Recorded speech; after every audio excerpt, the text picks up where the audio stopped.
Hello കൂട്ടുകാരെ, ഇന്ന് നമ്മൾക്ക് ഒരു നല്ല മീൻ കറി ഉണ്ടാക്കാം. അതിനായിട്ട് ഞാൻ എന്തൊക്കെ സാധനങ്ങൾ നമുക്ക് നോക്കാം. ചെറിയ ഉള്ളി ഒരു 6-7 എണ്ണം ചെറുതായിട്ട് അരിഞ്ഞത്, ഇഞ്ചി ചെറുത് അരിഞ്ഞത്, വെളുത്തുള്ളി, കറിവേപ്പില, ഒരു 1.5 സ്പൂൺ മല്ലിപ്പൊടി, 2 സ്പൂൺ മുളക് പൊടി, മഞ്ഞൾപ്പൊടി ഒരു 1/4 ടീസ്പൂൺ, പിന്നെ ജീരകമല്ല, കടുകും കടുക് ഉലുവയും കൂടെ കടുക് വറക്കാനുള്ളത്. പിന്നെ അത് കഴിഞ്ഞ് തക്കാളി അരിഞ്ഞത്, പിന്നെ പുളി വെള്ളം ചേർത്ത് വെച്ചിട്ടുണ്ട്, പിന്നെ ഇന്ന് അയിലയാണ് എടുത്തേക്കുന്നത് കേട്ടോ. ഇത്രയും സാധനങ്ങൾ. അപ്പോൾ നമ്മൾ ചട്ടി അടുപ്പിൽ വെച്ചു. ഇനി കടുകും കടുകും പിന്നെ ഉലുവയും കൂടി ഇടാം. ഓക്കെ,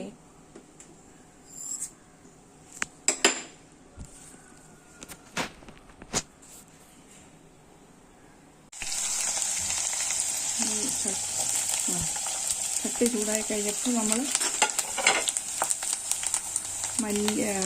ഉലുവ കടുകും പൊട്ടിക്കഴിഞ്ഞ് നമ്മൾ എടുത്ത് വെച്ചിരുന്നു ചെറിയ ഉള്ളി, വെളുത്തുള്ളി, ഇഞ്ചി എല്ലാം കൂടെ ഒന്ന്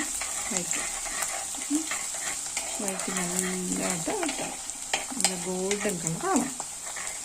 എന്നിട്ട് നമുക്ക് തീയൊന്ന്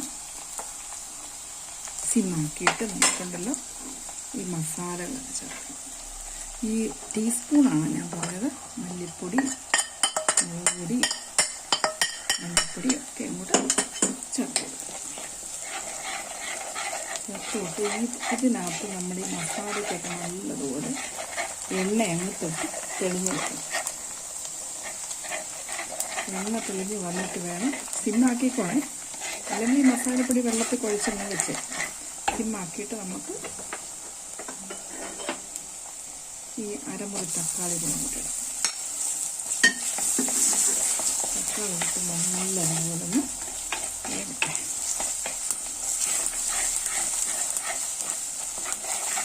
അതിൽ കളറ് മങ്ങിയതുകൊണ്ട് നല്ല കളറ് നല്ല ഡാർക്ക് കളറായി വന്നു. മസാലയൊക്കെ കൊണ്ട് പിടിച്ചിട്ട്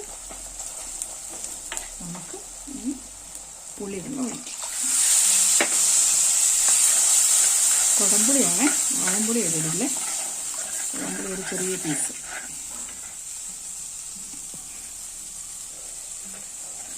ഇട്ടിട്ടൊന്ന് തിളയ്ക്കും.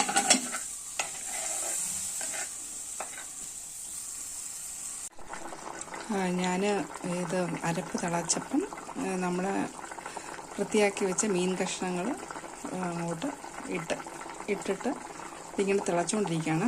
എണ്ണ തെളിഞ്ഞുകൊണ്ടിരിക്കണം നല്ലതുപോലെ. നമ്മൾ എത്രയും നമുക്ക് ചാറ് വേണം അതനുസരിച്ച് നമുക്ക് വറ്റിച്ചെടുക്കുകയോ, ചാറ് വേണമെങ്കിൽ അത് കുറച്ചെടുക്കുകയോ ഒക്കെ ചെയ്യും കേട്ടോ. ഒരു എണ്ണ തെളിഞ്ഞ് വരണം. ഓക്കെ, കണ്ടോ, നമ്മുടെ ഫൈനൽ അയിലക്കറി റെഡിയായി.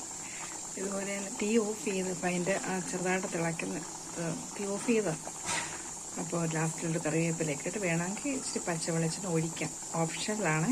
അല്ലാതെ തന്നെ നമ്മുടെ എണ്ണ തെളിഞ്ഞ് വന്നിട്ടുണ്ട്. ഞാൻ ഇച്ചിരി ചാറ് കൂട്ടിയെടുത്തതാണ് കപ്പയൊക്കെ ഉള്ളതുകൊണ്ട് കഴിക്കാൻ. ചാറ് വേണ്ടാത്തവർക്ക് കുറച്ചുകൂടെ പറ്റിക്കാം കേട്ടോ. അപ്പോൾ ഇഷ്ടപ്പെട്ടെങ്കിൽ എല്ലാവരും സബ്സ്ക്രൈബ് ചെയ്യണം. എല്ലാവരെയും ദൈവം അനുഗ്രഹിക്കട്ടെ. ഞങ്ങൾക്ക് വേണ്ടി പ്രാർത്ഥിക്കണം. Okay, thank you.